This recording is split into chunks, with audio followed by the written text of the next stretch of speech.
وہ جوان جو ہی پروان چڑھا ان فوان شباب آیا تو اس کی پیشانی سجدے کے تقدس سے مالا مال ہو گئی، اس کی آنکھوں میں حیا اور شرم کے پہرے آ گئے، اس کے خیالوں میں پاکیزگی آ گئی، اس کی زندگی کے شب و روز نیکی کے ماحول میں بسر ہونے لگے، اس کی راتیں ذکر الہی میں، تلاوت کلام مجید میں اور دن یاد الہی میں روزے سے گزرنے لگے۔ وہ جوان جس کی جوانی اللہ کی عبادت میں گزری، کیونکہ جوانی اگر عبادت میں گزر گئی تو بڑھاپا تو پر نور ہے ہی ہے۔ سب سے مشکل مرحلہ زندگی کا جوانی کا ہے۔ شیطان زیادہ ورغلاتا ہے کسی شخص کو جب وہ جوانی کے مرحلوں سے گزر رہا ہوتا ہے۔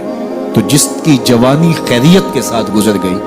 اور اس نے اپنی جوانی کے تقدس کو محفوظ رکھ کے منزل تک پہنچا لیا، اپنی عصمت کے جوہر کی حفاظت کی، اپنی آبرو کو لٹنے نہیں دیا، اپنی آنکھوں کی شرم و حیا پر پہرے بٹھائے اور آنکھ کو برباد نہیں ہونے دیا اور اپنی زندگی کے تقدس کا پہرا دیا، تو جو جوان اپنی جوانی کو خیریت کے ساتھ گزار گیا۔ کسی نے کہا تھا نا، کتاب زیست کا ایک اور باب ختم ہوا، شباب ختم ہوا، ایک عذاب ختم ہوا۔ تو جوانی جس کی منزل تک پہنچ گئی خیریت کے ساتھ، عافیت کے سائے میں، مشکل تو بڑا ہے جوانی کو منزل تک لے جانا، خیریت کے ساتھ، داغدار نہ ہونے دینا، جوانی کے تقدس کو رسوا نہ ہونے دینا، عصمت کے جوہر پہ کالک نہ لگنے دینا، خواہشات کو غالب نہ آنے دینا۔ آسان کام تو نہیں ہے، مشکل کام ہے، لیکن اگر کوئی مشکل کاٹ گیا، جوانی کے تھوڑے سے ایام میں گزار گیا، اللہ اکبر۔ حضرت شیخ ختلی کہتے ہیں،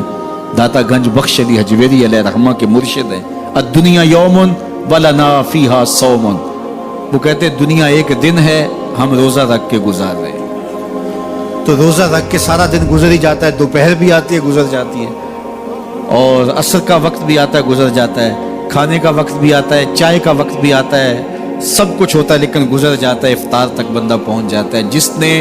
زندگی روزے کی طرح گزار دی، جس نے جوانی روزہ رکھ کے گزار دی، خواہشات کو بے قابو نہیں ہونے دیا، مشکل کام تھا لیکن اس نے مشکل کام کر دکھایا۔ اجر کتنا بڑا ہے، سنیے اللہ کے محبوب کی زبان سے سنیے۔ حضور نے ارشاد فرمایا جو سیدنا ابو ہریرہ کے ذریعے سے ہمارے تک پہنچا، فرمایا قیامت کے دن جب سورج کا رخ سیدھا ہوگا، زمین تانبے کی ہوگی، لوگ پسینے میں شرابور ہوں گے،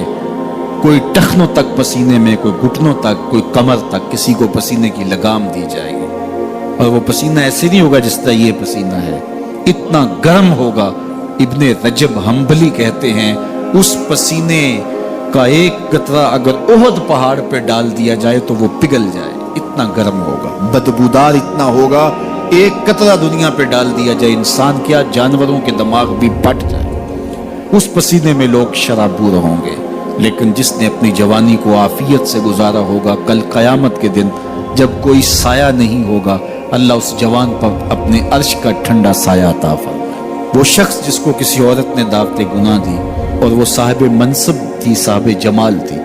اور اس نے یہ کہہ کہ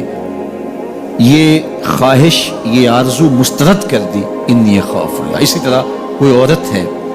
تو اس نے اپنے تقدس کی حفاظت کی، اپنی آبرو پہ پہرا دیا اور کسی پیشکش کو ٹھکرا دیا، تو فرمایا قیامت کے دن جب کوئی سایہ نہیں ہوگا، اللہ اسے بھی اپنے عرش کا ٹھنڈا سایہ دے گا۔ کیسا سخت دن ہوگا، اور وہ کس اعزاز میں ہوگا، کس تکریم میں ہوگا۔ یہ تو 4 دن 10-20 سال ہیں، اور وہ 50,000 سال کا ایک دن۔ پھر اس کو اللہ کا شکر ادا کرنا ہوگا کہ اللہ تو نے کتنا کرم کیا میرے اوپر کہ میری جوانی خیریت اور عافیت سے گزری، اور آج اس کا تو کتنا